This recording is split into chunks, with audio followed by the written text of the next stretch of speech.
Hello and welcome to the JfG podcast. This is episode 195, our Game of the Year show. My name is Alex and I'm joined as ever by my very good friend Ash. Hey buddy, how you doing there? Hey buddy, as always, feeling good on a Wednesday. Yeah, it's nice to be able to know what day it is again. Yeah, it was difficult for there for a while. Oh dear, it has been. It's been a lot to take in this past. It's been a beautiful time, 2 festive weeks. Yeah, I'm not denying. Loads of fun. Really enjoyed myself. It's been lovely. Shenanigans and all that have been had. But yeah, just every day has been a blur. Mainly because of the drinking. It can happen that way. It will happen that way. It will. It will. It always will. It always will. Gibbons, buddy. And of course, for the first time, I think possibly ever, we didn't put a show out for a week, but it was just kind of the way that the holiday fell. We had Christmas Day on the Tuesday and Boxing Day on the Wednesday. It wasn't really going to happen. So I haven't been home very much over the break. And no, our next show was always going to be family up and around about town and stuff. So yeah, it was Gibbons. a case What of... I will say, buddy, is as this is Game of the Year show, had we done our Game of the Year show last week, my Game of the Year list would be different. A game has made it onto my list that I didn't play in a week until the last week. Yes. No, I don't know what to think about that. Really, I mean, well. It'll certainly build increasing amounts of tension because obviously everyone really, really cares on the internet what I think about things. So I do. I'll keep telling myself that. And I'm on the internet. There you are. I'm exactly. Right, see, I'm right here on the internet. You can look see at me now, Mom. Exactly. I made it. I made it. Fuck you, sweet buddy. So, how was your Christmas? What did you get up to? More importantly, of course, as we live in a world of consumerism and capitalism, what did you get? Well, I got some tasty jumpers. By tasty, I mean like Marks and Spencer's jumpers. Not like edible. No. I got a hoodie. It was like a weird fish hoodie. I was like, I haven't heard of that make for at least a decade, I'd say. Yeah. But that was fun. Got my mandatory slippers as well, which is always nice. I mean, I'm a fan of the slipper. I don't know about you, but I don't have any slippers. I haven't owned any slippers since I was about 12. Well, I mean, next Christmas, I know what I'm getting. Now you know. You know now. Of course I do. Oh, lovely, buddy. Finally, buddy, I got some beard oil, which is nice. Oh, meaning you did get something from your wish list. I did, yeah. I did get it. And you suspected it was going to be that one. Yeah. Didn't you? I kind of wanted like a brush and like a kind of grooming set. I did ask for a grooming set and I just got some oil. I was like, cool. Yeah, fuck you. You finished this out. Yeah. You get the rest of just get shoe shining equipment, buddy. That'll probably do the same job, I'd imagine. Yeah. I believe it's the same thing. So bit of polish. Yeah. That'll do. It'll work. Yeah, exactly. As always, you have to end up buying your own Christmas presents, really, the ones you want. You certainly do. So that's what I did. I bought a 4K 28-inch monitor. Shit the bed for the for your new gaming den. Yeah, and how's that working out for you, buddy? Yeah, it's fucking lovely. It does 4K at 60. I'm like, that'll do for now. That's all I need. But yeah, fucking sweet. It's a big step up from my 8-year-old fucking 21-inch AOC monitor that's just got horrible light bleeding and everything's wrong with it. Whereas this is lovely and crisp and really nice and runs really well. And it sounds like you got a pretty good deal on that as well, because the Boxing Day sales were not too bad this year, I thought. There were some decent bargains kicking about. Yeah, I totally forgot about it because... I don't know, I was busy cleaning the house and sorting stuff out for people coming round and things. And then when they got here, they were like, oh, have you seen anything in the sales? I was like, oh, no, I haven't. I'll have a look now. And went on the Curry's website because father-in-law gets a 10% discount there. So I'm like, I'll get another 10% off that. I was like looking at the TVs. I was like, oh, there's some okay, decent-ish ones here. And then I was like, I wonder if there's any monitors. And yeah, there was this Samsung, like, it's quite an old model, but it normally retails at around 300 quid. I'm like, I'm not spending 300 quid on an okay monitor. My plan was to spend about 450 quid on a 4K monitor with UHD and HDR10 and everything on there. But the reviews of like monitors with HDR haven't been great. So I was like, okay, maybe not. And then I saw this for 200 quid, so 10% off that, another 20 quid, so 180 quid. I was like, you know what? That sounds about right for me. 180 it's a good quid. deal, that. Yeah, it's a really good deal for a 4K monitor. And then like a few days later, like I saw like a couple of articles about, like if you want a decent monitor that does 4K for under £200, this is the one for you, because there's not many of them. And this does it really well. It's got like AMD FreeSync or whatever it is on there as well, so that's quite nice. Oh, cool. Yeah. And there's like a 1 millisecond delay, so even better.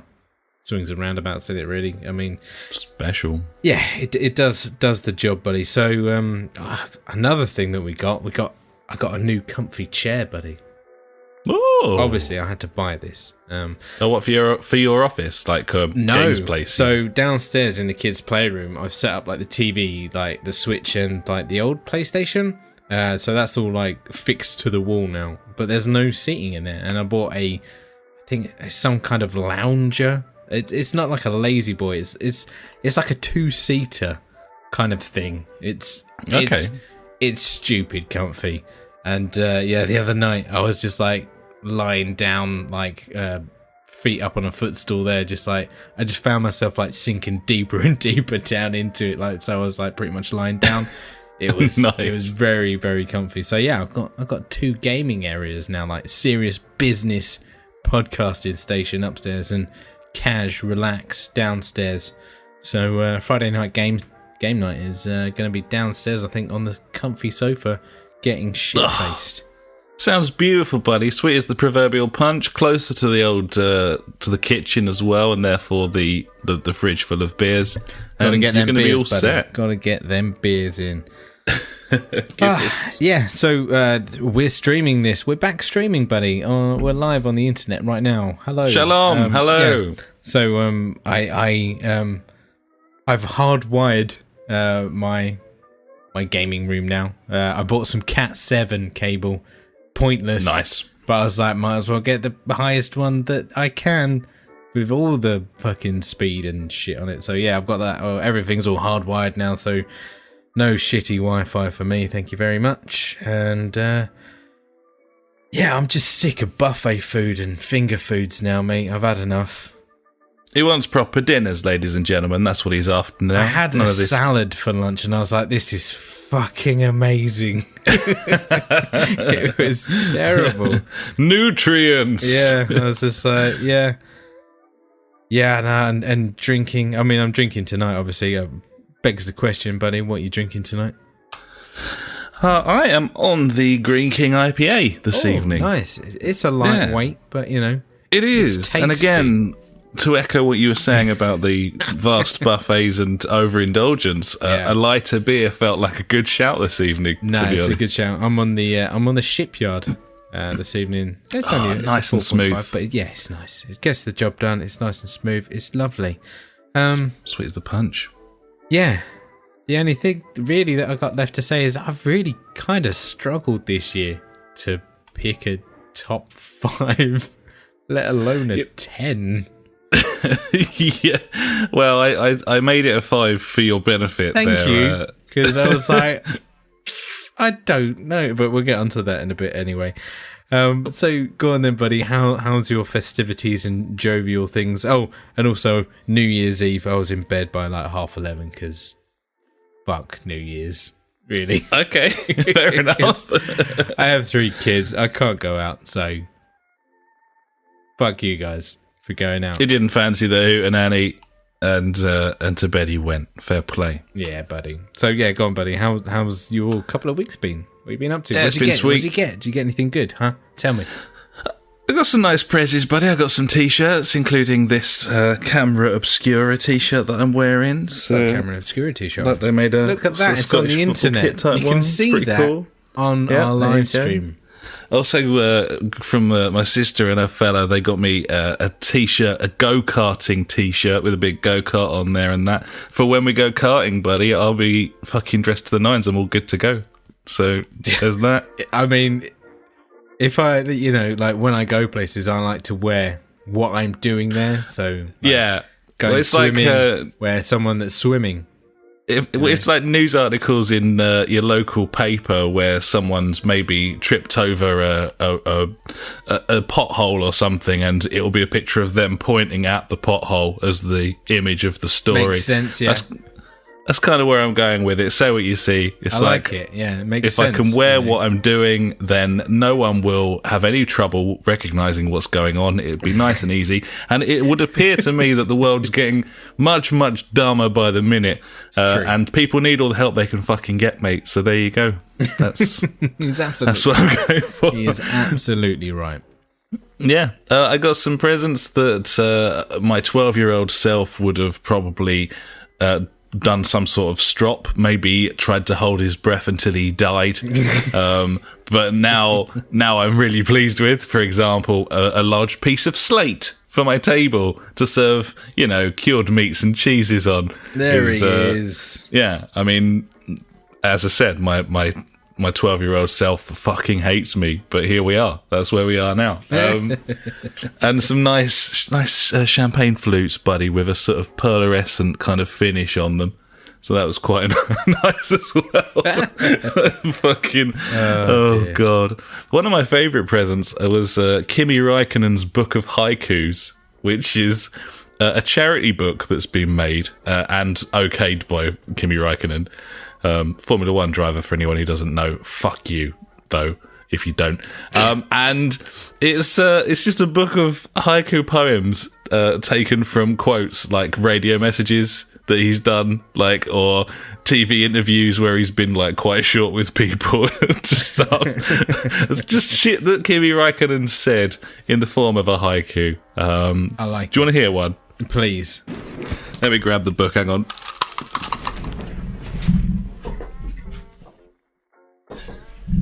He'll be right back. Right, they're pretty hard hitting, buddy. So prepare yourself for this. Let's see what we got. I'm sitting down. Right, here we go. A little taste for you. This one's the opener for the book. It's called Normal, buddy. This is Kimi Räikkönen. Haiku, normal. Normal. If we all feel normal, then all of my friends are also not normal.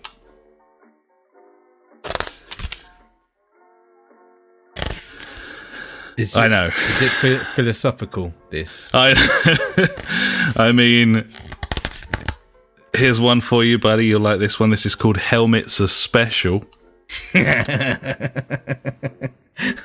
I wish this wasn't going to be called Game of the Year. I wish we could call it Helmets Are Special. Here we are. Kimi Räikkönen, Helmets Are Special. I wipe it so that I can see better. It protects my head.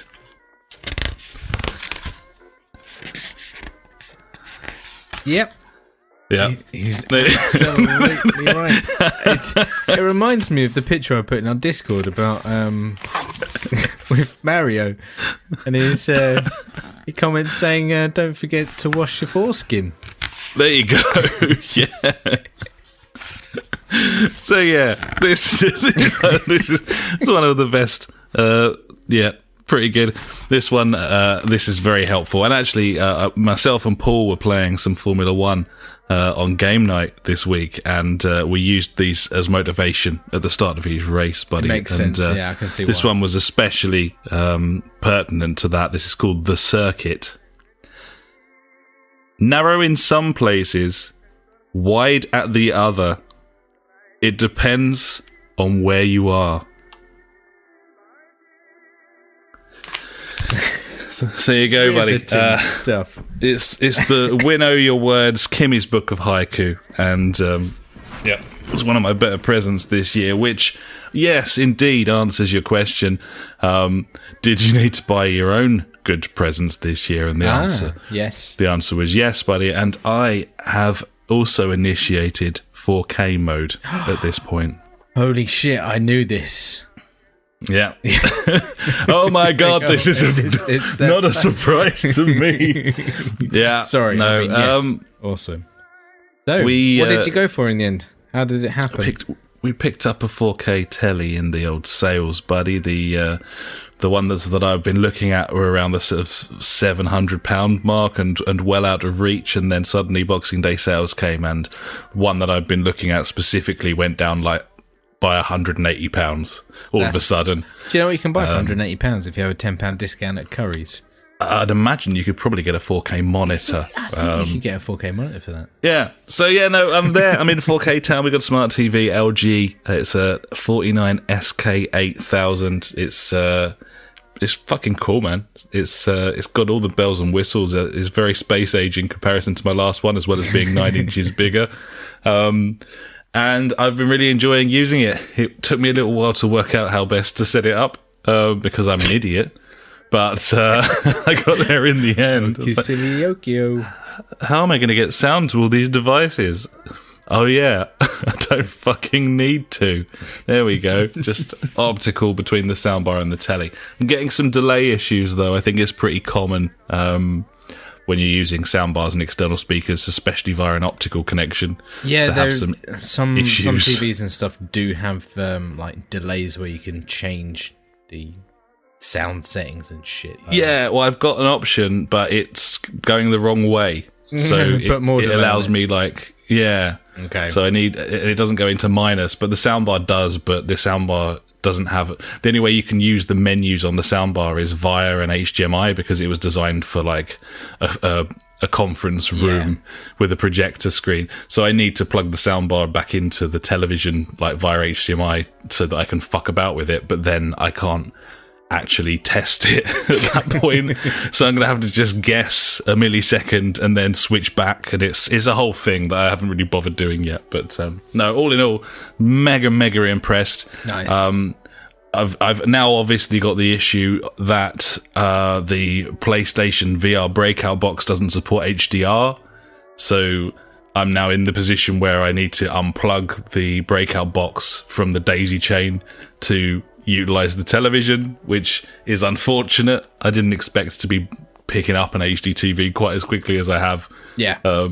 Or I might have thought about that more, but at the time there wasn't really an option to get the one that does support the HDR. But it doesn't seem to just be HDR. Real noticeable difference in picture quality. Oh, really? Through the breakout box as well. Yeah, genuinely. That's crazy. Yeah, it's really weird. And the Xbox UI shits all over the PlayStation because the Xbox One S goes up to 4K, even though the games are 1080 upscaled. Yeah. The actual UI, all of the menus and everything on the Xbox are 4K, and it just looks really nice. Whereas the PlayStation just looks kind of fuzzy, 1080 upscaled. It's really? Like on my monitor, it looks like absolutely fucking crystal clear. Like every thing is just like totally squared off.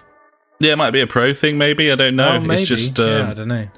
I'm running the standard. Yeah, because standard console. doesn't do 4K, does it? It does 1080. Yeah, my bad. No, it's got HDR, but it doesn't have 4K. So that's why. It's not. I mean, it's only in comparison to the Xbox running that 4K menu system. Like, if you didn't have that as a point of comparison, then you probably wouldn't notice. Yeah, but obviously, no, I totally forgot that the fucking standard PS4 doesn't do 4K. No, and I've no idea why. I've no idea why they can't just add that into the software. As far as I can tell, it seems really baffling, but maybe there's some sort of hardware reason for that. Not sure.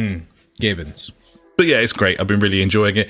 Done away with our BT box because the Freeview HD that it's got is far superior. Yeah, so there's just no need for it.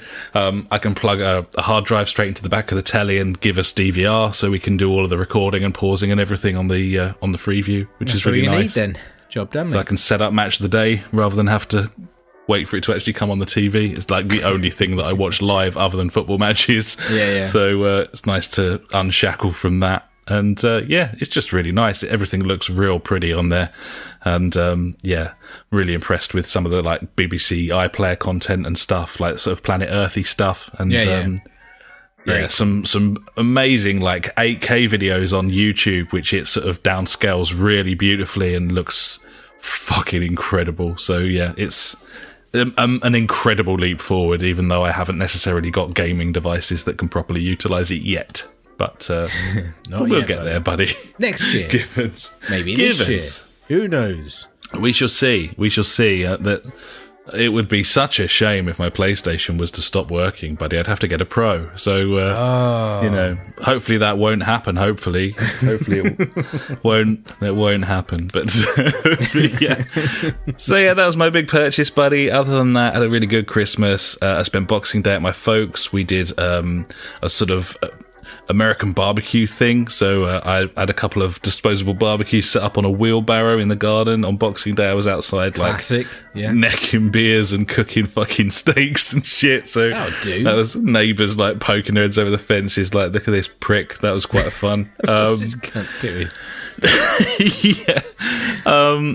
Other than that, I went to Bedgebury, which is a sort of Pinetum country park place relatively close to here, and they do all sort of LEDs and shit in the woods, like put all lights all over their trees and everything, and you can kind of walk around and see all that. That was fun and festive. Really enjoyed that. Nice. And then New Year's, we had a little party here, and I cooked up a bit of a storm, some meatballs and some cheeky chicken and bits and pieces, a few little tapas as well. And then we popped down to the Pantiles, saw the fireworks, and 2018 can fuck off, basically, and has. Job done, mate. Job done. It's been a hell of a year. It sure has. Yeah. And it is gone now, and good fucking riddance, I say. Fuck. Yeah. But not a bad year for games, if you ask me. And that really is the topic this week, as is the topic every week, is video games. This is our Game of the Year show. And in the past, we've done a selection of awards and stuff. But that's when we've both played like way more, bought more as well. Of games, but no, this year not so much, buddy. Yeah, last year I remember. You say that. I don't think there's been that many great games this year. Like, I think there's been loads of great games. I think you've played one game for 10 months, so it's kind of irrelevant whether you think they're already like worth playing. There have been loads of good games. I think it's been a fucking amazing year. I genuinely have. But there's a few that we haven't picked up that I think would have made the list, and there's also a couple that we've just picked up that I reckon might have made the list. Divinity being one of them, buddy. Hello. Because we won the game of buying games. We certainly did. And Divinity Original Sin 2, which is something that Funk was absolutely loving before he went off on his travels. And I'm sure he'd be very pleased to hear that we're going to be ready to play with him when he comes back. But yeah. Have you played much of that? We haven't really got a section for what we've been playing this week. So, have you got anything to say about it yet, buddy? Have you tucked in at all, or is it a bit early doors for that? I've played nearly 2 hours of this game now. Oh, okay. Didn't realise it was a turn-based strategy game kind of thing. In the combat, yeah. Yeah, I didn't know that. That's just me being a retard. But I was like, I'll buy it anyway, because fuck it, why not? I need to spend money on games. That's what I do. Made my little lizard man. Went through like the tutorial area, met some dudes, killed some things. I died very early on. I was like, okay, I need to be better at this game. I've met some kind of companion guy that's started to walk around with me now and stuff like that. I don't know. It's going to take a long time to get this game up and running. And yeah, man, I think we need to get stuck into this big time. And yeah, we'll do some streaming of it. It'll be fun. And we'll sounds good to me for quite a while, I reckon. Yeah, I over the Christmas break, I finished off a couple of solo games I was playing, including Quantum Break. Finished off Quantum Break. Nice. And really enjoyed that. It was a lot of fun. Nothing like super memorable about it, but Really, really well done. But enjoyable. That's the thing. Yeah, and similarly with Alan Wake as well. Like, I didn't think it was that amazing a game, really, it's just a in the fun grand game scheme to of go things. through. But I had a fucking great time playing through it. It was an 8 out of 10, and so's this. Nice. But yeah, it's pretty good. But there's a few games I think that if we'd picked them up, they might have snuck in there. I think we might have got into COD's Battle Royale mode, and that might have probably. snuck on. I mean, Call of Duty. I think Hitman 2 is another one. Definitely. Probably. And this was a thing that happened with the previous Hitman. We got it very late on. And yeah, it snuck in there for me of that game of the year. Because it came out early in the year previously, didn't it? Where this one's come out quite late. I mean, we're in a time where we're not spending a lot of money on games for, obvious reasons. We're fucking skint. So we can't buy everything under the sun at the moment, which is a shame. But yeah, Hitman 2 would have definitely easily been in my top 5. Compared to some of the games that I've got on there. I'm still not sure about those games, to be honest. Well, I mean, the real blessing for me was that Xbox, because it doubled the number of new games that I played. It meant you could get stuck into so many games, and also games that had like literally come out this year as well because of that Xbox Game Pass. Once again, just praising that so much. It's fucking amazing. It's amazing how many games launched on that service, and that's been the real sort of eye-opener, has been that there's been brand new games that have been, 40 quid on the PlayStation and free on Game Pass. Like, exactly. It's crazy. It's ridiculous, and I don't know, but we've certainly bought less games this year. As I said, mine was kind of boosted up by Game Pass, but overall, I certainly hadn't played. I think I did an actual test. I'd played 26 titles. The Switch this year, buddy. I played a lot of games on that. That's true. Yeah, unfortunately, they're not very good. Well, I played 26 new games this year. Ooh. I played 26 2018 games, and last year I played 28. So it's actually only two different. You're in a healthy situation. Yeah, it's not too bad. Not too bad. So I didn't count. That's fair play, buddy. So rather than doing our rewards, which it feels would be a bit pointless given the fact that we haven't really gone balls to the wall in our sort of purchasing this year, I've basically split this up into 3 separate sections. We've got the games that we've really enjoyed playing this year that didn't come out this year, 2018. So non-2018 games that we've sunk our teeth into. Got back to Then we've got our Game of the Year. We've got a top 5 each of the Game of the Year 2018. And then we'll finish things off with a top 10 of games that we're most excited for in 2019. And that should round us off quite nicely. 10 games I'm going to buy. It's looking tasty. Looking very tasty indeed. I'm very excited. Let's kick things off, buddy, with games that we've enjoyed playing this year that didn't come out this year. 2018, that is. It is 2019 now. I'm struggling with that. Struggling to come to terms to it, but it's one more. So, do you want to kick things off? We haven't got a specific number or anything here. It's just stuff you played this year that you've really enjoyed, I guess, or you've spent lots of time playing and hated. If that happened, so that can happen. Yeah, no. Mainly, it's just a few Switch games that I want to mention because I got the Switch at the very end of last year, literally that week of Christmas, this time last year. So I didn't get to play a lot of the original games that came out on the Switch in 2018 or 2017. Yeah. Yeah, 2017. So yeah, you had a little bit of a library to tuck into. Didn't you? I mean, Super Mario Odyssey, first of all, that would have definitely been in my top 10 last year, easily. Fantastic game. Great to get back to a Mario game. Fantastic platformer, sound, music, visuals. Everything about that game is just amazing. If you enjoy Mario of any sort, or have done in the previous years, this is a game that, yes, I do recommend playing. It's great because you can play it with your kids because, you can hand them one of your Switch Cons or Joy-Cons, whatever they're called. And they can play as the old Cap, which is, it adds a new little dynamic to the game. But yeah, it's just really good. It kind of backs away from your main story linear driven kind of Mario in a way, and it is way more open worldy in the sense that, you know, you load into a world and then it's the case of finding out what you have to do there, where are the stars and stuff you need to collect. But fantastic game, Super Mario Odyssey. Yeah, man. Another one on the Switch, obviously Zelda Breath of the Wild. This got ridiculously great reviews last year, or 2 years ago. You know what I mean. It's tough, isn't it? But yeah, I can see what you said. Confusing. Yeah, Zelda. I mean, massive open world. Everyone knows about Zelda. I mean, if you don't, then why are you listening to this podcast? I don't know. What are you doing? What are you doing with your life? Get out! Yeah, I've really enjoyed my time with Zelda, and also my son's got really into Zelda, which is cool. I dig it. He digs it. We can talk about it. It's great. Fun. Nice, man. Another one on the Switch I got was Stardew Valley, which was one that I really should have bought. We should have bought on the PlayStation, like when it came out, I feel. Well, it's not co-op yet, is it? No, but, they're patching I believe it is year. now on the Switch, I think. Yes, it is on the Switch, and it's coming to PS4 and Xbox. Yeah, so perhaps it when might it does, still be something that we pick up in the future, because, you know, we like various games like that. I mean, Don't Starve, we played a load of that. I mean, it's different mechanics, but, you know, that 2D top-downy kind of style.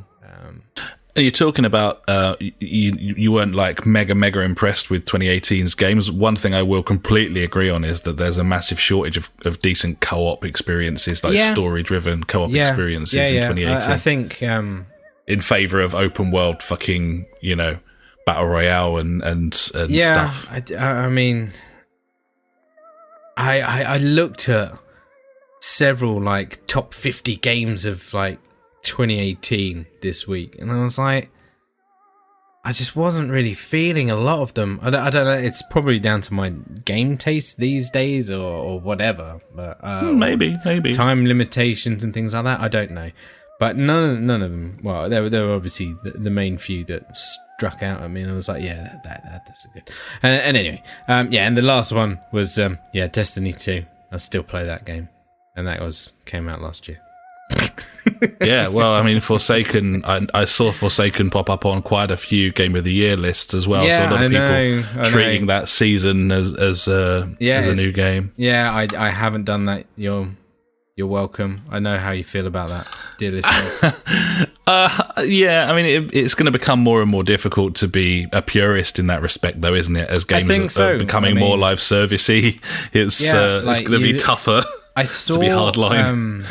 What was the other one? The Prey? Was it like Moonshine? Yeah, that popped up in a few. I know. I was like, well, that's just DLC. That's not even a game. I don't know. So yeah, I guess, you know, we were obviously, you know, groundbreakers, or, you know, we were the original fucking G's doing that. Yeah, we were like, first ever Game of the Year show. Yeah, we're like, whatever. We do what we want. Now, like, every fucking Tom, Dick and Harry is doing it. It's like, nah. So we're above that now, buddy. And again, possibly supports your argument that the games list is slightly unimpressive, is that people are having to clutch at straws with downloadable content and stuff as well. But, yeah. I mean, there's a couple that we both played and really enjoyed. One being Ark Survival Evolved. I must have played 50 odd hours of that thing, and it's really fun. I mainly played with Funk, who kind of curated the experience for me. Like, he was, you know, he'd pump in like several hours of prep before I came on and got to sort of reap the benefits. Yeah, so it was kind of a weird. Yeah, exactly. It was really fun for me. I didn't have to put any of the grind in, but it's a really impressive game with terrible graphics that I very much enjoyed. Yeah, because this was a game that we picked up like pretty early on, I think, because it was in like, I don't think it was like in beta, was it? Because obviously, like, Sony don't allow that. That's what I was trying to say anyway. Yeah, no, we picked it up and then didn't it touch went in it a for sale, months. and then it got an official release, and the game like doubled in price. Or something, That's right. Which is Yeah. mental. But yeah, no, it was one of those games that like looked really cool. And when we first played it, we were like, "What the fuck's this?" And then Funk, for some reason, took a very good shine to it and kind of pulled us back in, I guess. Yeah, I remember us doing a show where I listed like 5 games that we'd picked up and not given the time to. But even after that show, like Funk took that and was like, okay, Ark is a game that we should try and like extract some value from. But I still probably wouldn't have fucking played it had he not put the time in to learn how it worked that he could teach me. I just wasn't willing to give that game the time. Like it just ran so badly. It did. But the systems that it had were incredible, and the things that you could do on there. It's still a vast community on there at the moment, and that Switch version looks like the worst thing I've ever seen in my life, but it's sold pretty well. So yeah, there you go. That will happen. We just got a subscription. I don't know what it's to, but fucking friend of the podcast, Tom from my neck of the woods. Oh, yeah. Okay, yeah, he's just subscribed somehow. I don't know how he's done it, but fucking legend. Welcome to the party, pal. Yeah, he loves that shit. Yeah, beautiful stuff. I don't know what that means. Yeah, good to be streaming again. Yeah, it is good buddy. Shit. Sorry to cut you off there, buddy. It's cool, man. No, I was just fucking waffling on like a twat, Always, textbook me. That's what we do. And yeah, the other game that we played together, I bought because I've wanted it for a long time, and that was Need for Speed 2015. Need for Speed. The game that we both platinumed this year was Need for Speed 2015. What a game, mate! That was fun. Yeah, that was a good 15 hours of really, really fun, and it's awesome. It's the best. It was surprisingly enjoyable. I really did like it, and I hated the story and all of the set pieces and everything, but sometimes it's fun to fucking mouth off about those as well, buddy. And that was kind of fun, just saying how shit they were and taking the piss out of them. Yeah, man. Yeah, no, it's great. I really, really, like, seriously, like, I really enjoyed that game.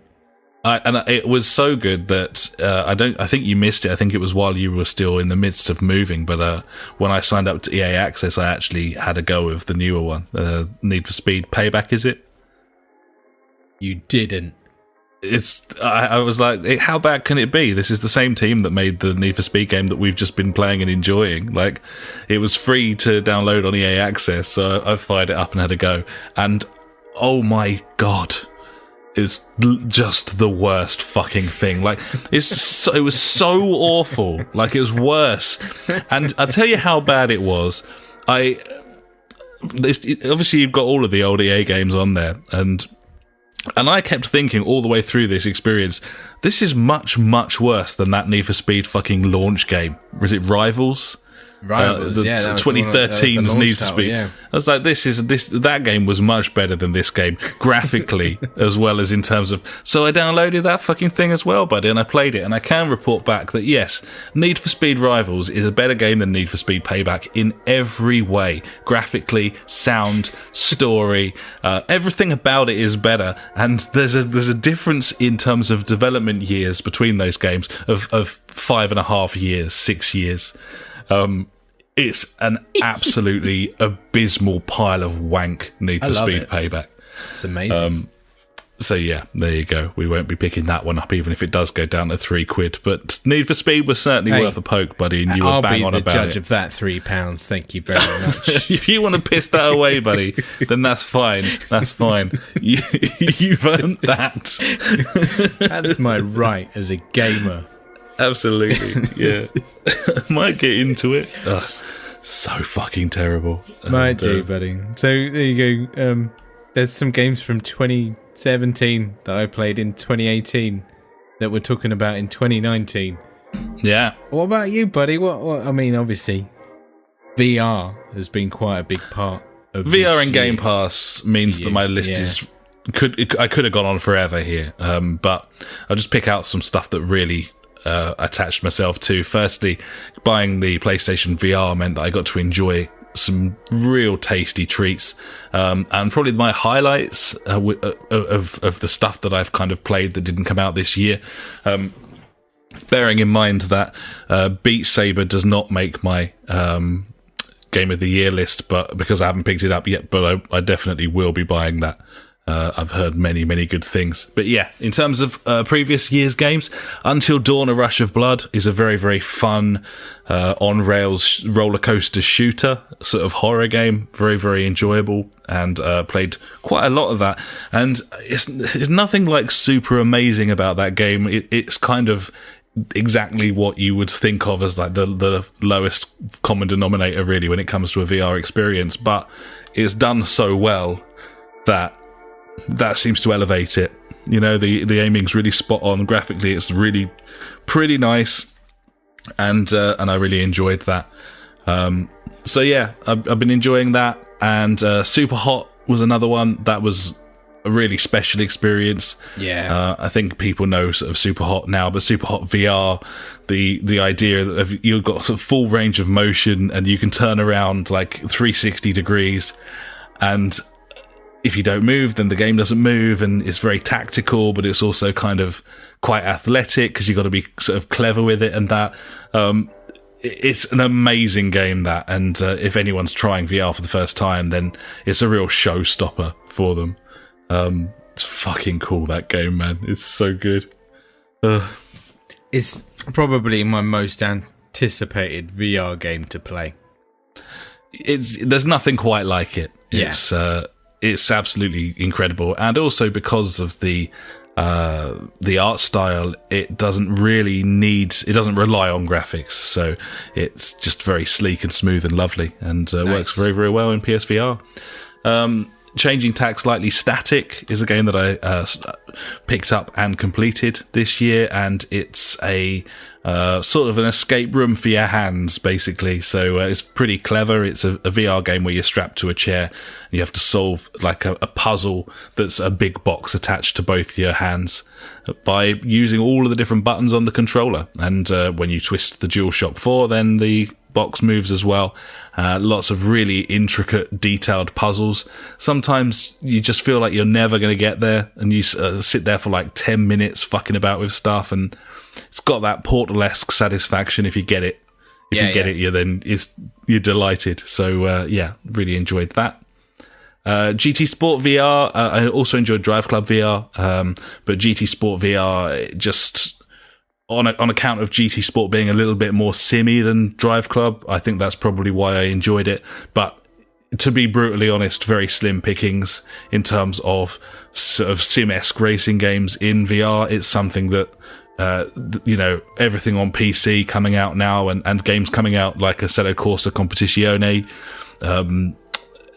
even Project Cars 2, these are all VR titles on PC. The PlayStation just hasn't got the chops, unfortunately. But GT Sport VR is good if you want to do some time trialing around its various tracks, and because they kept adding tracks throughout the year, that content kept growing for the VR aspect as well. So by the end of the year, I could do laps of like the Circuit de Catalunya, for example, and really enjoyed that. It was fun. Get your face in there. Get your face in the fucking car, mate, and head on down the road. And finally, probably the most immersive and desperately terrifying title on PlayStation VR still is Resident Evil 7. It's absolutely fucking terrifying in the best way possible. And I have been gradually tiptoeing my way through that, and I mean that literally. Play a few rooms and I'll turn it back off again. But yeah, it's and graphically and the way that game's put together, I mean, it's a game that stands up brilliantly outside of VR, so you knew it was going to be a bit special in VR. And in fact, there's a trend there. Some of the best VR games are ones that work perfectly well outside of VR, like that Star Trek one, for example, where you control the Enterprise. So yeah, that was my VR buddy. And then elsewhere, just to run down a quick list of stuff that I've put lots of hours into this year. LA Noire was something I picked up last spring and played relentlessly for about a month. I think I'm about an hour from the end of it. I still haven't completed it, but I really enjoyed my time playing that, having not done so before. Yeah.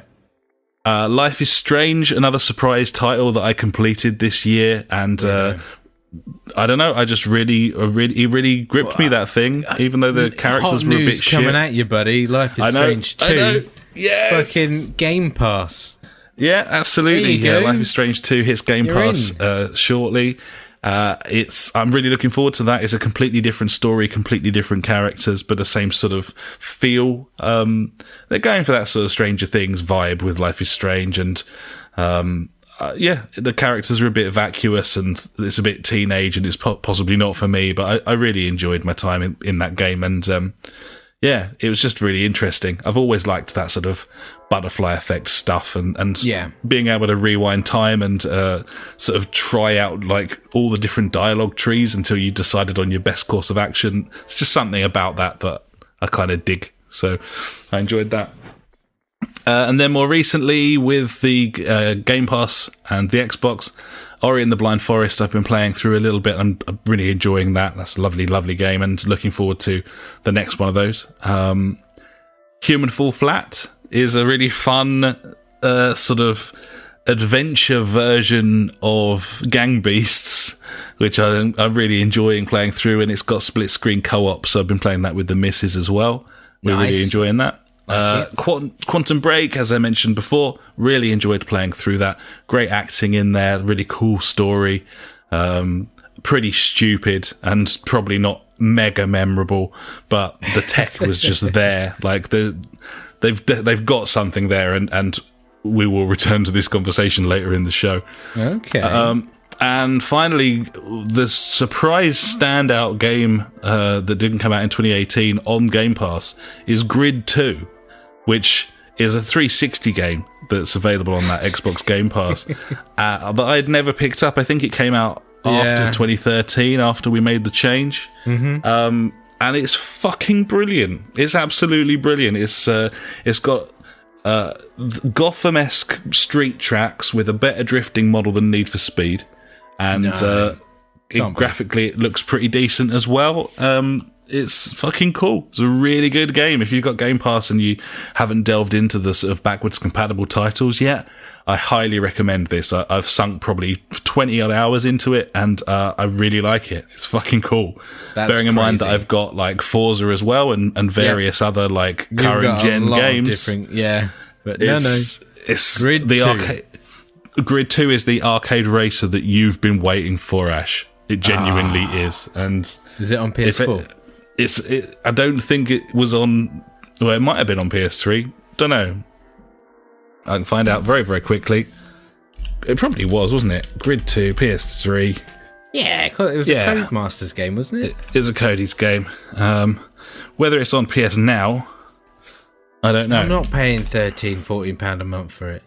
Oh, no cunt is. I could just buy a PS3 and buy the game for less, probably. It looks like it is on PS Now, so you could maybe use your trial to give it a go, but we'll see throughout the year. Nice. So yeah, buddy, that's my list. I could have had like 24 more in there. I've played a lot of games this year, certainly since July for some reason. But it's been great. I've been really enjoying myself. Nice, buddy. I mean, there's some good games from 2017 and before.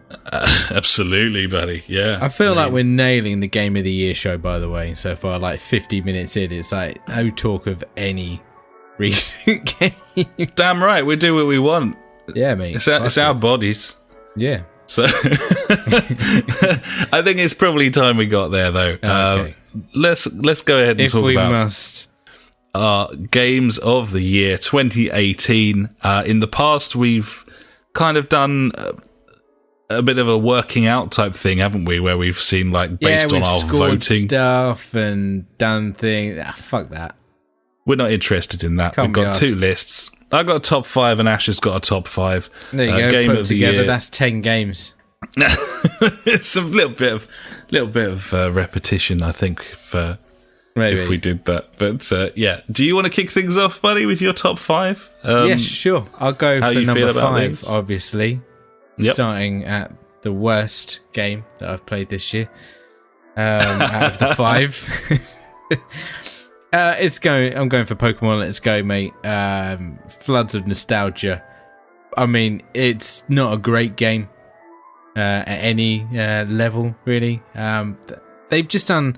I said about it on the podcast when I spoke about it. It was just fantastic waves of nostalgia coming back, like being able to go to Kanto, the original area, and now that they've converted into this luscious 3D environment. It was just fucking awesome, buddy. I mean, I did have a few others that I thought that could make number 5, being something like Dead Cells. Really enjoyed that game.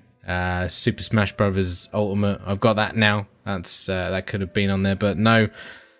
Pokemon. I feel like just for personal reasons, it needed to be there, buddy. Unfortunately. Oh, fair play, buddy. It ticks all the boxes for you, and it's kind of, it's the reason people get a Switch is a game like Pokemon Let's Go. So it just made sense, didn't it? Yeah, Gibbons. Number 4, Overcooked 2. I'm going for here. I fucking loved Overcooked, and that, like the original one, and that game brought my family closer together as a unit. Just because it meant that me and my wife could shout at our kids for not doing the right thing and not feel bad about it. Yeah. If they weren't chopping that lettuce or cooking that burger on time, like we would shout at them and they would get stick for it, buddy. And this just meant I could do that all over again. And for me, that's a win. And did you guys get into it in the same way? Have you? Yeah, I know totally. That, we had pretty obsessed with getting the 3 stars and everything. Yeah, me and my one. missus got into it into stupid ways. Like we'd play it and we were like, right, we can do that better. What's our strat this time, love? Come on, sort it out. But no, it's a fantastic co-op game. If you have never played Overcooked or Overcooked 2, then I seriously recommend getting these games if you've got like family or a missus that like kind of enjoys a bit of gaming or doesn't, because my missus, like her forte or gaming, back in the day she had a Mega Drive, so I mean that says it all really. But no, love it. She loved like Bomberman and stuff like that, and this has like that perfect like top down 3D 2D puzzly kind of yeah. And with Overcooked 2 they added like new things where you could like throw stuff now, and I was like, whoa. The beautiful thing would be like when you threw like something and you landed it on the plate the other side of the room, you're just like, that just saved me like 3 seconds. Yeah. It's fucking really stupid stuff like that. It was a fucking really, really good game. And actually talking about, like, I was very skeptical when I wrote it down. I was like, I don't know about that. Like, there's other games I could put on there. But now, after talking about it, I'm like, yeah, definitely, that is my number 4 game this year, Overcooked 2. Fair play, buddy. Fair play. Yeah, I mean, it's a bit of a revelation. I think that they did a lot better than they were ever expecting, those guys. Yeah, with the original. Yeah, definitely. And, it could have gone very differently if it hadn't caught on. Then there probably wouldn't have been a sequel. But it's so lovely that they've been able to do that. And yeah, fair play, good stuff. Gibbons. Number 3, Shot in the Dark. This one, there was a lot of hype about it when it came out. I wasn't too sure because I was like, it's a bit Japanesey for me. And my thoughts about Japanesey games, they're from the East. I'm from the West. East End boys, West End girls. Yeah, that song, it's just not, don't work out. But yeah, this is Monster Hunter World, buddy. Now, this came out at a perfect time when Destiny 2 was a pile of shite, and most people would say, Ash, it still is. I'm like, yes, it is. I can understand what you're saying there. But yeah, this was when Curse of Osiris came out. That was absolutely wank. I was desperate for some more co-op action. I think we'd just gone through the Division 2 again, me and the dads, and I was just like, I'm just gonna buy it. So I did. And at first, I was like, I've made a big mistake. This is weird as fuck. And what am I doing here? Like in any kind of RPG, when you first start off, you haven't got a fucking clue. But as time went on, progressing through the game, learning what shit does what, how to build up your little base, like fucking get special bugs, pick certain berries or whatever, I don't know, like trick out your fucking big knife. It was ace. Really enjoyed it. Especially the co-op element when it fucking worked. Once you understand how it worked, which was really dumb. But no, like, slaying those massive monsters, these things are fucking huge, and you've just got, like, this fucking stick, and you've got to beat the crap out of it as much as you can, using, like, these different tactics and things like that. It was good. It was really good. I really enjoyed it. It was if we had the awards, like, your most surprised game or whatever was it the Golden Silla? I can't remember. Surprise award. Yeah, yeah. It's I was just thinking, it's really nice that there's a game that's made your top 5 that was a shot in the dark. It was a bit of a punt, and you were willing to take a punt at it. Yeah, like Persona 5 was last year. That was one that really surprised me. That you were like, oh, we got to get it. I was like, oh, what the fuck are you on about? I was like, all right. Fucking ended up getting really into it. So I'm glad that I got this game and pumped quite a lot of hours into it. Really enjoyed it. It's a good game. Not for everyone, I'd say, but it was a great co-op experience when you can get the co-op working, buddy. Yeah, I keep thinking that at some point I will play that thing. It is installed on my PlayStation and has been for months, but just never fire it up. I really did not enjoy that beta at all. Exactly, and it comes back to what we're saying about that whole like 2, 3, 4 hour mark, like with Need for Speed and stuff. Once you get past that initial, and then you get into it and you're away, kind of thing. Yeah, it's definitely one of them games. Number 2. So obviously there's 2 slots left. You can pretty much fucking guess which 2 games that I've played this year that they're going to be. It just depends on what order. And number 2 is Red Dead Redemption 2, buddy. Ooh. Doesn't make the top spot for me. Now, obviously, this was a fantastic game. We know that. I mean, you're going to talk about it in a bit as well, because I'm guessing it's in your top 5. I haven't seen it, by the way. Maybe I have. Who knows? Rockstar absolutely smash it. Like, storyline, open worldness, scenery, everything. This game's got it all. Fucking fishing, mate. I mean, what more do you want? Bit of fishing, I'm in. Bit of fishing. Number 2, though, not good enough. So, number 1 has to be God of War, buddy. Boy. Givens. Yeah, for me, this game is fucking outstanding. I was playing it last week because I was like, I need to get a decision on top spot. So I went back. Immediately just got straight back into it, was throwing my axe about, and I was like, this feels fucking awesome. Yeah, it's not like The Witcher where it was a real ball ache to get back into it if you drifted away. It's so intuitive, God of War, isn't it? It works really well, and then after a while I'll be like, oh yeah, that's how you use your special moves, and that's how you get Atreyu to do his fucking bow magic and get your magic wolf out. And I was like, holy shit, this is all coming together. And I immediately picked up where I was in the storyline because it's quite memorable, which is good. Which, bodes well for the game. So I was like, okay, yeah, I know exactly where I am, what has happened, because, it had me gripped all the entire time that I was playing that game. I was focused on it. I didn't want to put it down, mate.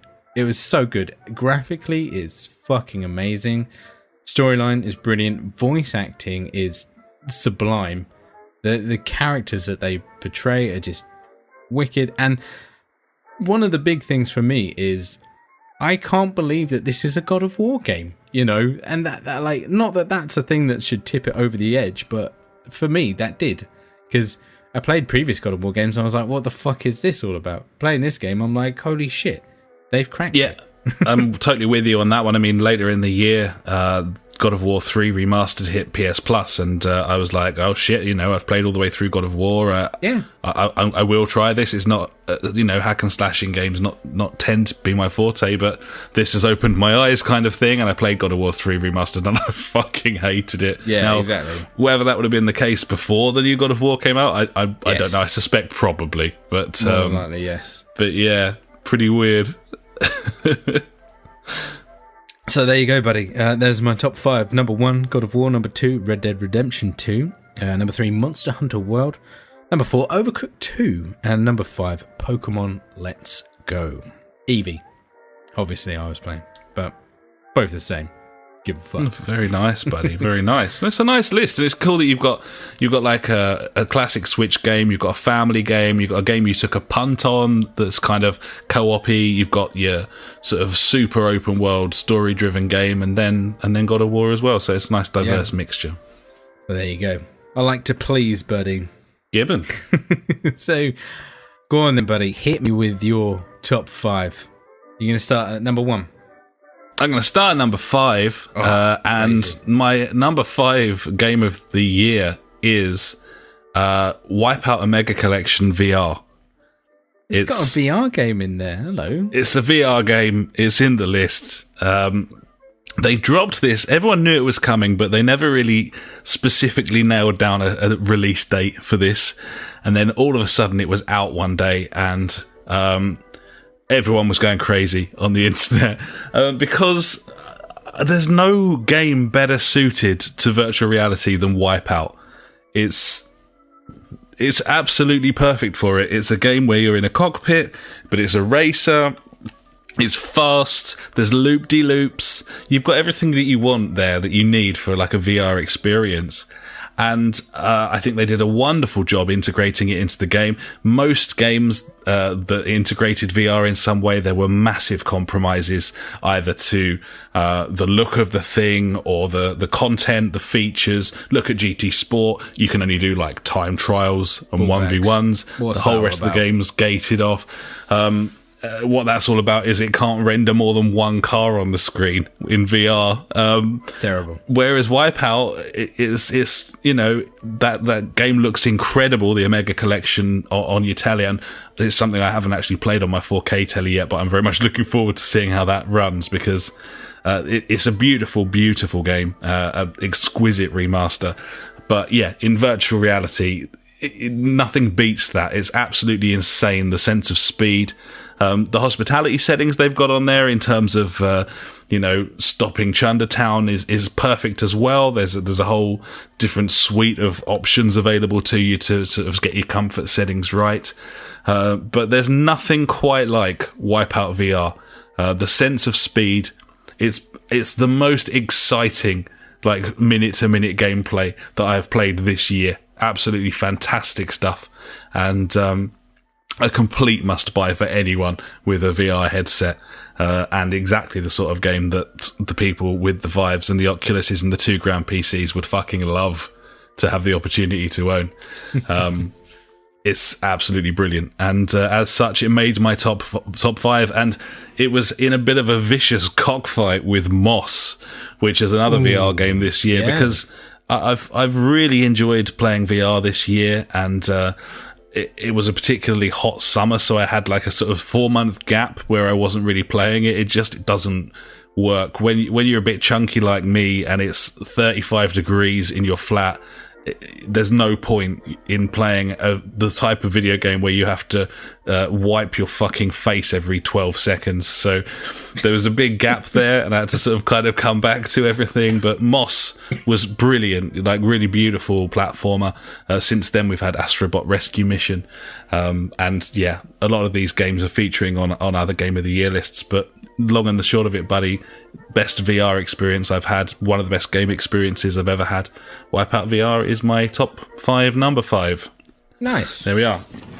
We'll move on to number 4. This is a game that I started playing 5 days ago. Ooh. And it is number 4 on my Game of the Year list. That's the first time that's ever happened. I've never, even when we've picked up games last minute because we thought they might sneak into our lists in the past, nothing has ever then made it on there with such a short period of time. And that's always a gamble because you don't necessarily have a lot of time to really consider things. And in the past, like, it's a snap judgment, but he's sticking with it. I like it. I think it depends how much you've played the thing, and I've played a hell of a lot of this. And this is a game called Celeste. It is a 2D platformer, and it hit the Game Pass service last week.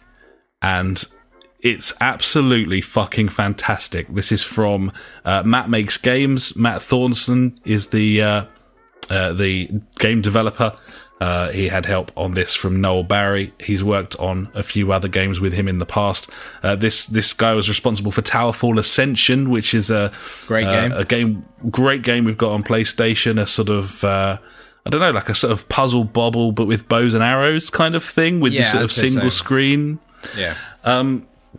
So this is a single player platformer about you're climbing a mountain, Mount Celeste or Celeste Mountain, and it's got a little bit of sort of Super Meat Boy about it in that it's a little bit tricky. It's single screen puzzles, so single screen platformer, and then if you can make it up off that screen, then you're on to the next one. It's pretty difficult and can be very frustrating. You've got lots of different mechanics, and it keeps introducing new ones all the time. There's a lot of stuff going on here with momentum, for example. If you're on a very fast-moving platform going to the right, if you jump off it before it reaches the end of its run, then it will thrust you to the right. You can hold down the left trigger to grip onto objects and climb up walls, but you can only do that for a certain number of seconds based on how much strength she's got. There's a lot of double sort of wall jumping and all sorts. It's super responsive, like brilliantly responsive, and it has to be for the sort of game that it is. But then on top of all of that, you've got this incredible overworld, which is rendered in a completely different game engine to the actual game itself. The game is essentially 16-bit pixel art. It looks a lot like Towerfall, just sort of prettier and so on. But you've got this overworld that's kind of like a cel-shaded thing. And then in the game, you'll go through and it's got like a great deal of RPG elements as well. There's dialogue trees and all sorts of stuff going on here. I'm reliably informed that there's over 450 levels or stages on this thing. And they're talking about adding more. It's absolutely fucking fantastic. It's nothing like any game that's ever been in my Game of the Year before. Sonic Mania was probably the closest that anything came, and that was a remaster, so I probably wouldn't count it in the same way. I fucking love this game. I think it's absolutely brilliant, and for all of those reasons, it is my number 4 this year, despite me only starting to play it last week. What do you make of that, buddy? No, that's awesome. Like, I've had it sitting on the Switch for a while. You've kind of inspired me to get going with it then, I think. It's real good. I mean, it's the sort of thing that you could easily bounce off pretty early doors, but it's tricky, but it tries really hard not to fuck you over. Like, it's not it's not like a Rage sort of game, because the mechanics are all in place that it feels very fair. So, it's so clever, some of the stuff you can do. You've got this sort of mid-air boost that you can do, but you can only do it once without touching the ground again. So you've got to be very clever about how and when you use it. But then there's power-ups you can get that maybe replenish the boost, and you can boost through them to boost again. It's a really intricate platformer, but it saves all the time. There's no lives, there's no game over. If you die, then it just respawns you on the screen that you were on already. There's no sort of losing progress. You can save at any point as well. It's it tries really hard not to annoy the fuck out of you, despite being essentially a pretty fucking annoying experience. But kind of like Trials, buddy. There's a hint of Trials about it, in that it's, each stage, it's not really necessarily just like a platformer. It's like a puzzle that you've got to suss, and then you have to be dexterous. But it's the sort of game, it's super hard, and then when you get it, it's mega, mega satisfying. So, it's fucking great. Give it a burn. Nice. Let me know what you think. I will, buddy. I will. Number 3 for me is Red Dead Redemption 2. Oh, third place. It's third place for me, and that is because it is a fucking fantastic game. I loved every moment in that environment. I thought that the graphically, it's an absolute masterpiece. It's the best voice acting you're ever going to hear. The world is gigantic and there's myriad of different things to do, and so on and so forth. And we've talked about it in the past. It's fucking brilliant, this game. But the way that Rockstar does a single-player story campaign is archaic. It's not progressive. I find it incredibly annoying. And the further through the game I got, the more intrusive it became. And what I'm talking about here is go to wagon. Drive wagon. Yeah. Drive wagon to yellow patched area. Oh, you've parked 2 inches to the left of yellow patched area. So we're just going to fucking wait. Oh, you want to go off down this path? You failed because you fled the area because you didn't follow the yellow line on the map. And what is the point exactly in creating such a gorgeous environment? Yeah. If all you're ever looking at is a fucking map in the bottom corner, that they have a problem with their quests here. And the thing that's really highlighted it was The Witcher. The Witcher 3 is head and shoulders above Red Dead Redemption 2 in the way that it does its quests, in the options that you kind of have about how you want to go about things. And that really did tarnish the game for me. I still thought it was absolutely brilliant. It's still like a 9 out of 10 game for me. One of my favourite game worlds of all time. And Arthur Morgan is a character that I absolutely love. Like, big fan. I think he's one of the best ever video game characters. In fact, most of them in that game. And it's funny and it's clever and it's brilliant. And for the however many fucking 100 hours or whatever that I spent in that game, I loved it. But it isn't one of the greatest games of all time, and that is because it's got a quest system out of a game from 10 years ago. And they need to. I can see that. If they maybe focus a little bit more on nuanced storytelling rather than horse testicles, then it would have been a better game. And I get that they want to curate the experience and get the pacing, and this is the safest way to do that. You know, they want to make sure that you're hitting the right story beats at the right times, and maybe that's why the story's so good. Maybe it wouldn't work otherwise. I just think other games have done storytelling better, including one higher on my list than this one. And for that reason, this is number 3. Number 3. Ooh. Would you agree with that? Like, it's... No, yeah, I think what you're saying is absolutely right. Like, there's so much good with that game, but like you say, it's got issues.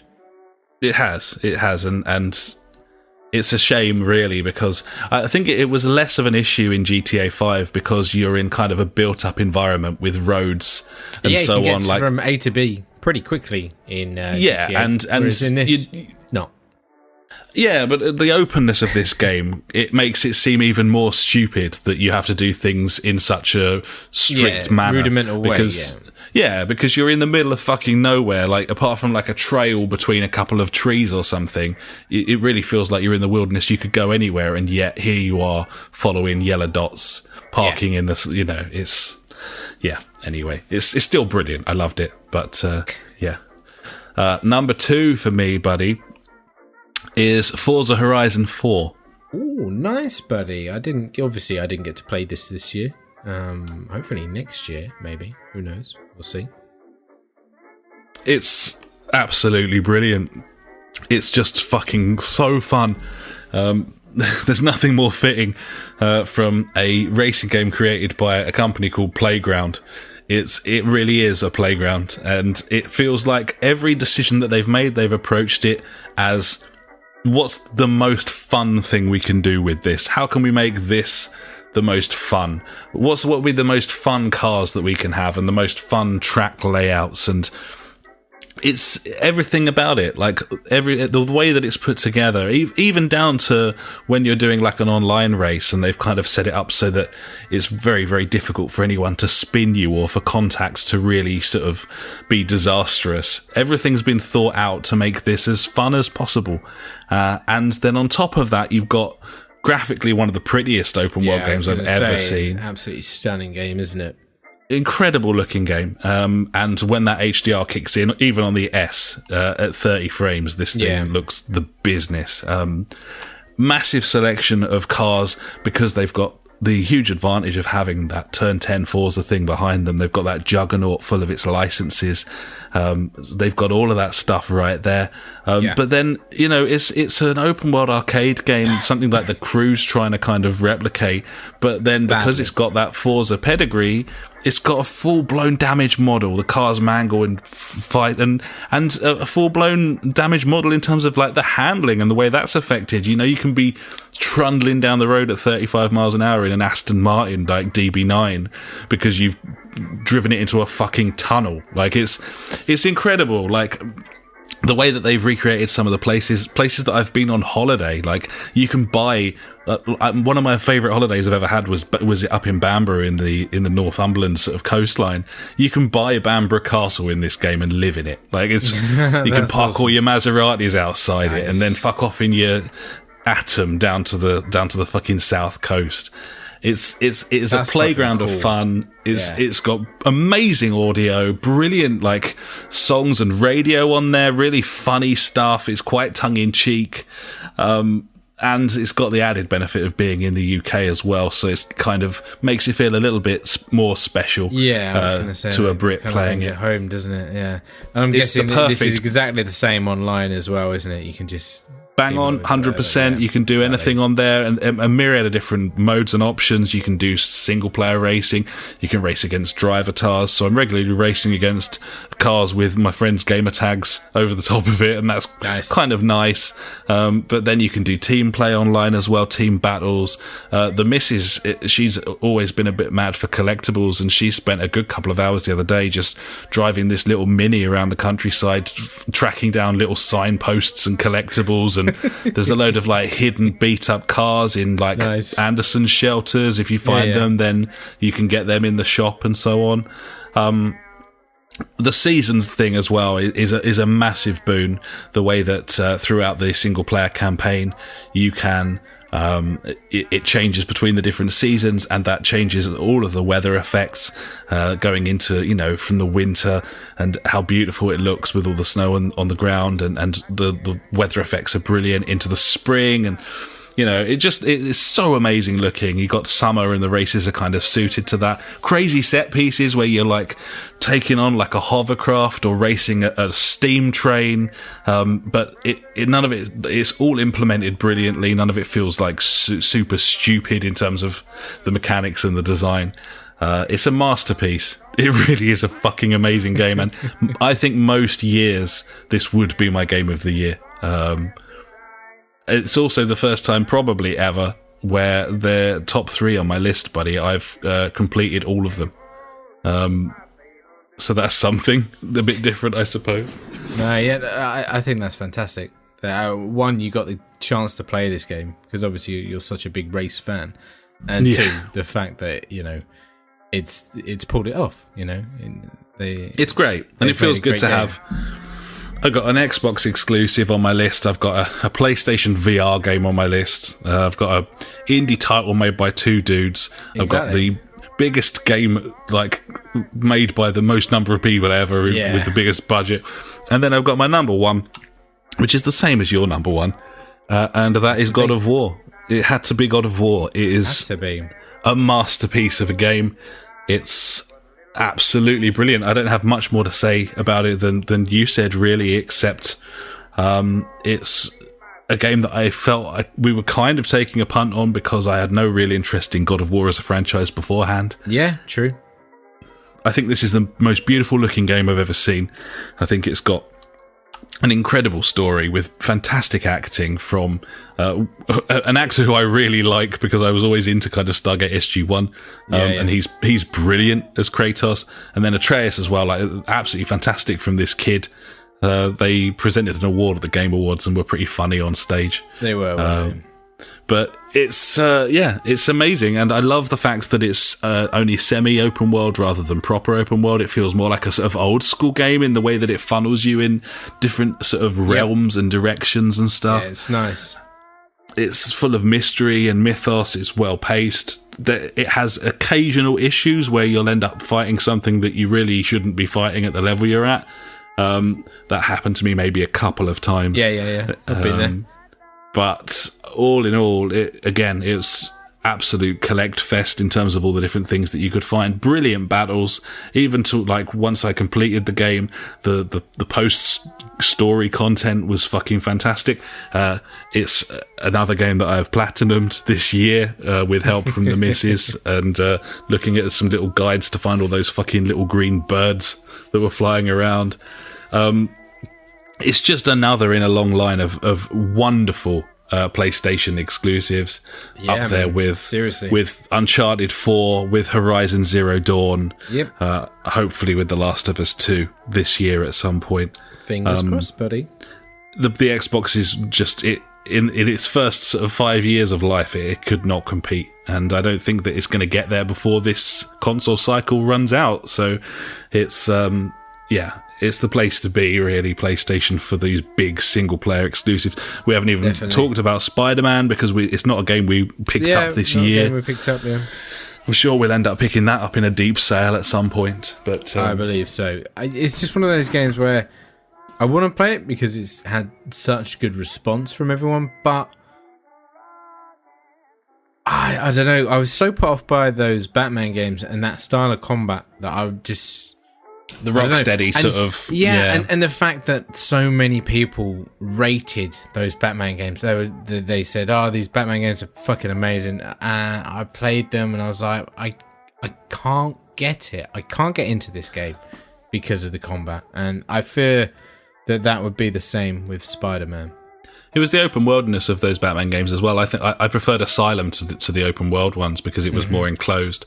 Yeah. And maybe for the same reason why I like God of War so much. And smaller maps as well. Like Forza Horizon's map isn't gigantic, but it's big enough. It was the same with Horizon. It wasn't like the biggest map, and they weren't fucking like crowing on about how it was the biggest map. Like, I'm looking at you, Bethesda. You fucking dickheads. But yeah, it's... I think Spider-Man, we will end up probably picking it up, but it is a one and done, and that's kind of a reason maybe to sort of hold off. I think Hitman's another one that might have snuck in here to our top fives, but I'm pretty happy with mine, and I'll go through it again.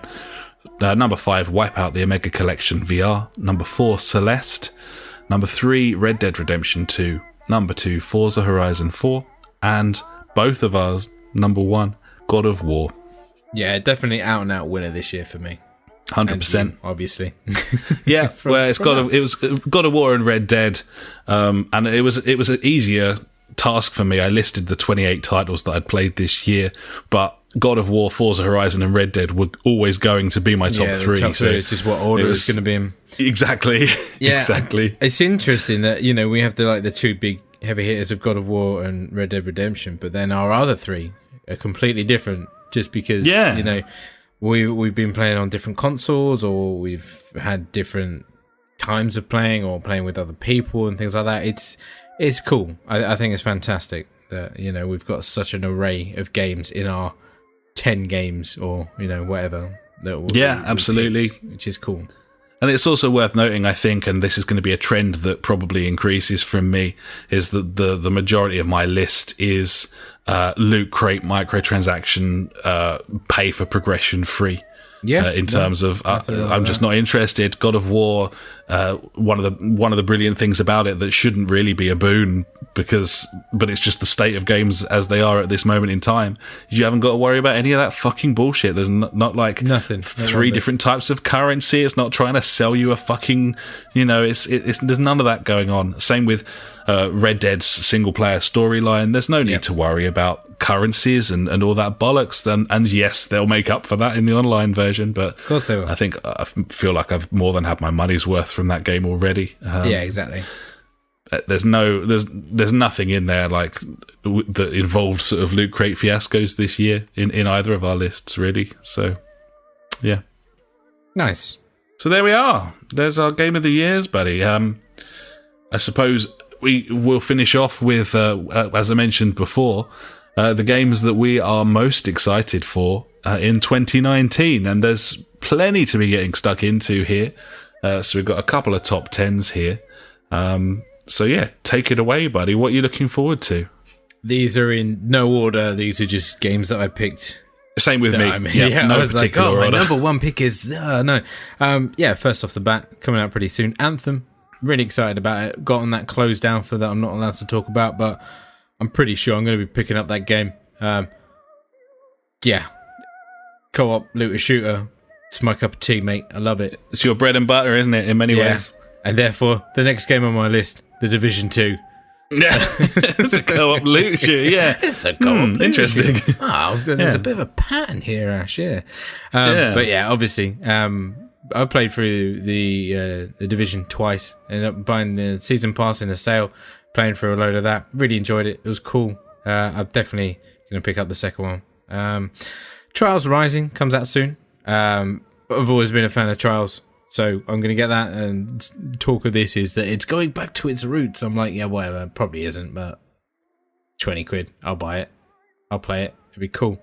I love Trials. Number 4, Doom Eternal, buddy. Gonna have some more Doom. It does look particularly tasty. You just gotta have more. There's got to be more Doom. That 2016 game was out of this world brilliant. So it just came out of nowhere, really. That game. it did. For me, it really I was like, did. What's this? And then suddenly I was playing it. I was like, holy shit! My heart is pumping. My balls are sweaty. Like, this is just too much. It was intense. Number 5, In the Valley of Gods. The people that made Firewatch.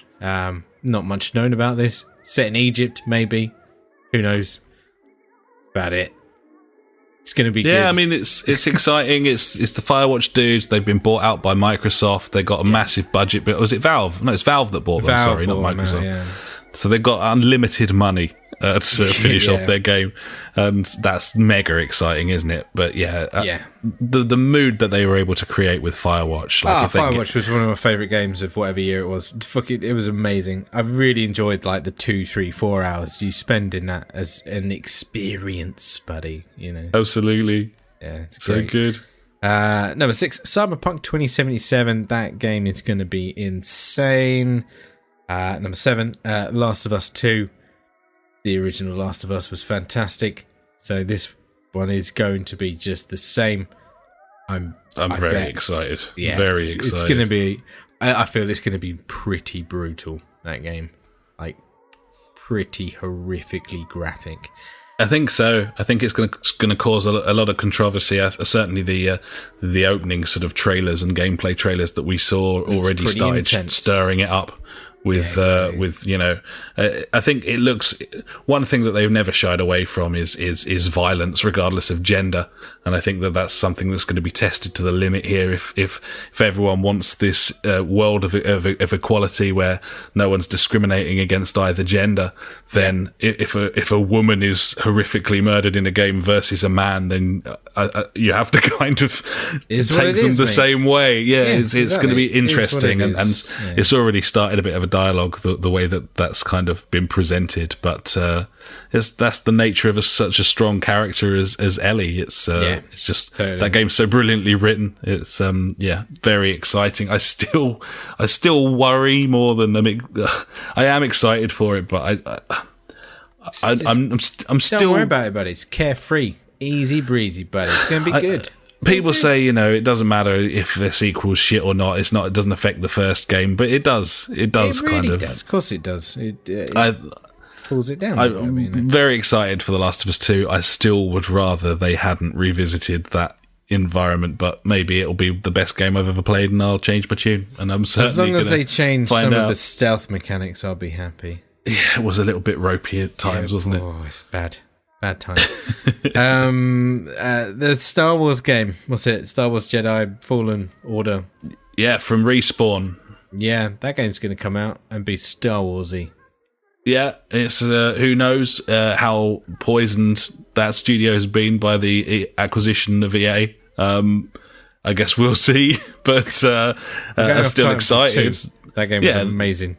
For the guys who made Titanfall 2 are making a Star Wars game, that's really all you need to say. Yeah, that's all I need to know. Like, it's going to be good.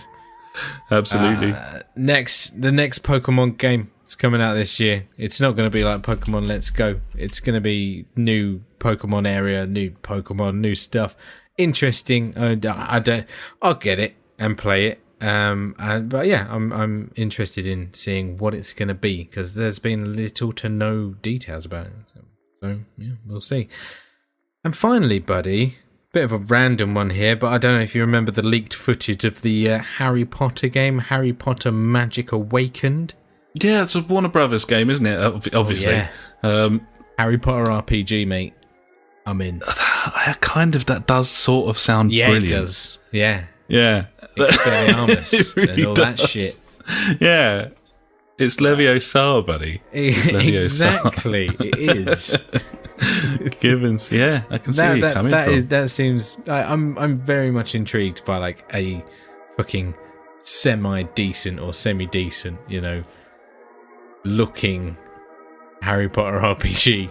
Well, the world and the lore everything's there for them. It's there, isn't it? Exactly. Yeah, it's just about someone coming in and doing it competently, and them also giving that person the fucking budget to pull it off. And that early alpha stuff it looked pretty impressive. So that's good.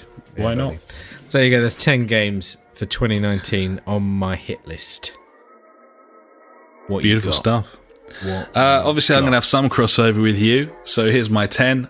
Firstly, Control, which is the next game from Remedy. And they are, of course, responsible for Max Payne, Alan Wake, and Quantum Break. Now, yes, this does look good. Control looks kind of like what they were trying to do with Quantum Break.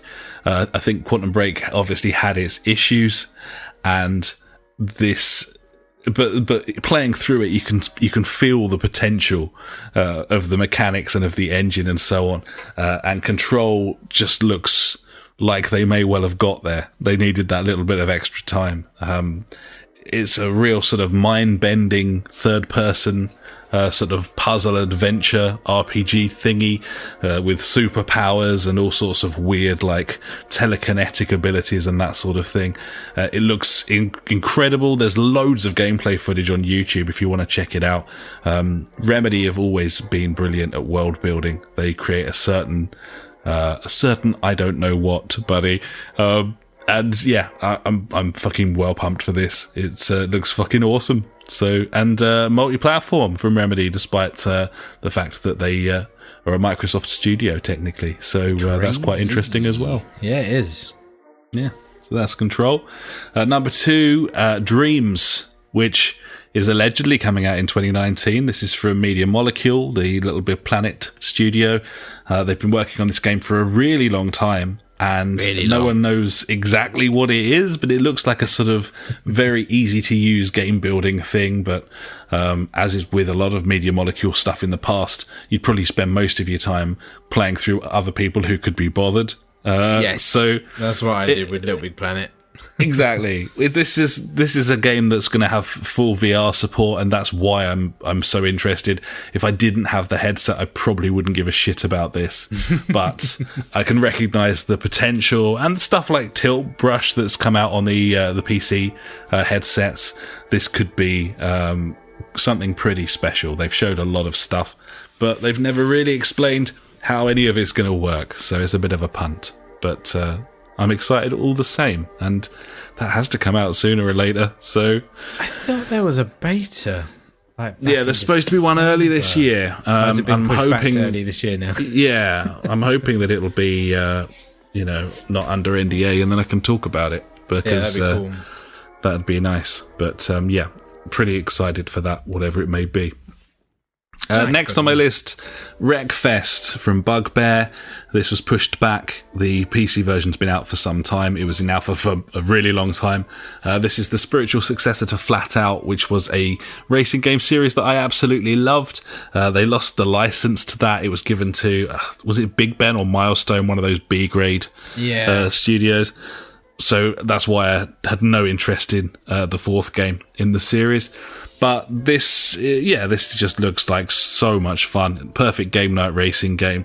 Dirt track sort of stock car racing with an incredible physics model. And I'm really excited to see how that's turned out on the consoles. Should be really good fun. Nice. Yeah, man. Definitely want to get. Yeah, it's as I said, like perfect game night game. Like just fun. Just really fun. Probably pretty silly. And it's got those destruction derbies as well in like the mega bowls and stuff. So that's pretty cool. That's always fun. Gibbons, full blown. Last of Us 2, of course, as you said, for all the reasons that you said. Cyberpunk 2077, because, yes, absolutely, that's my most anticipated game of all. Blood and Truth, another VR title on my list. This is from the guys London Studios who did the London Heist on the PlayStation VR Worlds disc, and I thought that this would be out by now, and I'm getting more and more worried about it the longer it's taking. I've heard some tentative reports from people who played it late last year who said it was all very sort of linear and they were kind of hoping for something a little bit more expansive, but I've still got massive hope here because the London Heist was super linear and it was still fucking enjoyable, and it's important that big games come out on VR, I think, as well, to kind of keep that thing alive, as well as all of the little indie titles. We don't really talk about the fact that about 15, 20 VR titles come out every month, but a lot of the time they're stealth released with no warning and don't pop up on any game websites and stuff. It's kind of weird. It's a bit of a Wild West to the VR section of the PlayStation you just don't know store. what you can trust at the moment. No, kind of thing. It's you kind of got to let things be out for 3 or 4 months until someone fucking spots it. And a shout out to Eurogamer, by the way, because a lot of the gaming websites just don't really bother covering PSVR, whereas Ian Higton at Eurogamer, he's on the pulse all the time. I noticed 3 of his like top 5 games of the year were VR titles this year because he's been like balls deep with all that stuff. So nice. He's kind of my go-to source when a new one comes out, and worth checking out. So yeah, that's Blood and Truth. In the Valley of Gods, as you said, I've got Star Wars Jedi Fallen Order as well. And for a last couple, we've got GTR 3, which is a game coming out eventually. It's been in the works for like 7 years. It's from Simbin Studios. They've done GTR titles before. This is a hardcore sim racing game. They also did Race Room Experience, which you can find on Steam for free and play a few bits of. And that was very good as well. But this is a hardcore sim racer, more simmy than Project Cars 2, but crucially coming to consoles with full-blown optimization and wheel support. So that's exciting. And there's a real shortage of racing games. There's a shortage of games that came out this year. And next year, 2019, if you search for racing games 2019, there's like 3 or something. It's a bit of a lull. Your standard ones. There was news about Project Cars 3 just being in very, very early like alpha at the moment. Yeah, so, well, that studio has expanded massively, and one of the reasons I'm kind of excited. I mean, they were talking about the next Project Cars being a spiritual successor to Grid, which obviously is pretty exciting. They also name-checked Need for Speed Shift, which was a really good game as well. So they're making all the right noises. But the last one on my list is Slightly Mad Studios, because apparently they're making the Fast and the Furious game, which could be the Need for Speed game that we really have always wanted since Underground. Since Need for Speed 2015, yes. They got the official license, but they've got the pedigree of Project Cars. Yeah. The two things combined could be pretty fucking special, especially if you consider the little noises I'm hearing that even Vin Diesel might be interested. Famously, he ran a game studio. Those Riddick games were fucking brilliant. Butcher Bay. They were. So if he gets involved as well, and that sort of clout with that license, it could be very, very special indeed. Yeah. So it really could. So there you go, buddy. There's my list. Sounds like a good year. You pumped? You ultra super pumped for 2019 games? Or tentative? I really am. Yeah, I really am, to be honest. Like, I know I said, like, looking back on 2018, I was like, not much really happened for me. It was a bit shit, really. But, I mean, it was a bit of a shit year for me. I wouldn't put it down to games being that bad. It was just, I had a bad time in 2018 with all, like, the shit that I had to deal with, moving house twice and renting, and just... Luckily, I'm in a position now where I can settle down. I've got my 2 gaming areas now. So, yeah, it is time to fucking take the bull by the balls Fucking Gibbons. Get stuck into some fucking video games, buddy. Get back on track. Sounds like a plan, buddy. I'll do that with you. We'll fucking do it together. Play Beautiful stuff. Nice. Well, yeah, I'm looking forward to it as well, and I also hopefully we're going to see some new consoles this year as well. Not necessarily released, but certainly announced, and that's always fucking exciting when we've got a new cycle on the way. So it's was it? The rumors are like late 2019, early 2020, in it. So I'm on board with that. I'll buy a new console this year. Yeah, I'll see how it go. It very much depends at this point on what's compatible with what. Yeah, I mean, if everything is backwards compatible on it, then fuck me. Yes. Yeah, that absolutely. would be lovely. If I could get my entire library that I have now and just fucking install that straight on it, and it'll just up-res it or run it at a better frame rate or whatever, then I know Sony are going to fuck me with this headset, mate. I know they're not going to. They're going to. I bet you it won't work on the new PlayStation. I don't know. Why wouldn't it though? Why wouldn't? I mean, buy a new one, cunts. Buy new ones. Why. Yeah, I know. That's the whole thing. It's like the steering wheels as well. Like, that's not going to work, is it? Yeah, but you never know. You never know. They might be like, hey, like, okay, we're listening, but still, buy the new one. You can't. Yeah, that's on my birthday list. That Drive Hub thing for the wheel.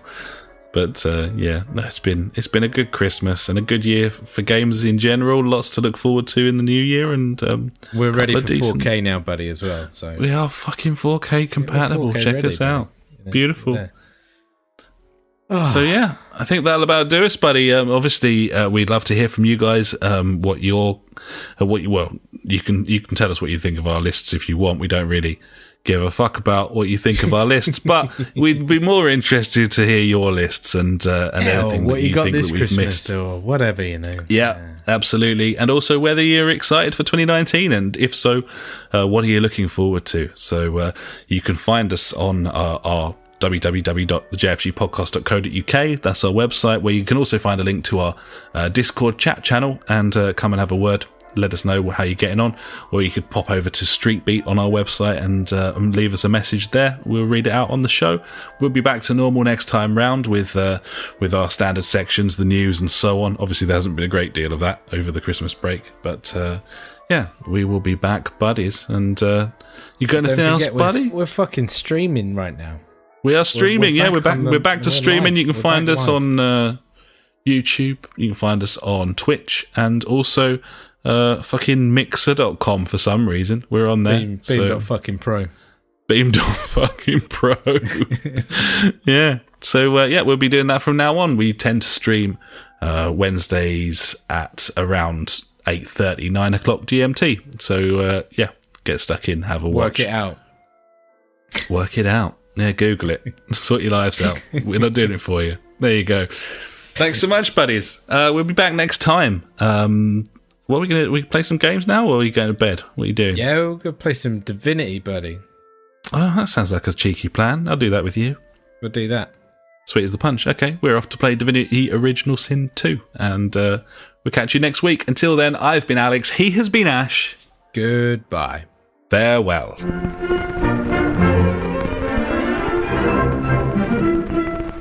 You've been listening to the JfG podcast with Ash and me, Alex. You can find us at www.thejfgpodcast.co.uk, where you'll also find our Discord and Street Beat if you want to get involved with the show. Our Facebook is /the JfG podcast, and our Twitter handle is @the JfG podcast. We're on all those video streaming sites too, buddies, from TubeTube to twitch.tv /the JfG podcast to mixer.com, aka beam.fucking-pro. We've got a PS4 community you can join. Just search the JfG podcast on there. And we're also on Google Plus if that is how you choose to live your life. Thanks so much for listening, buddies. We'll catch you next time.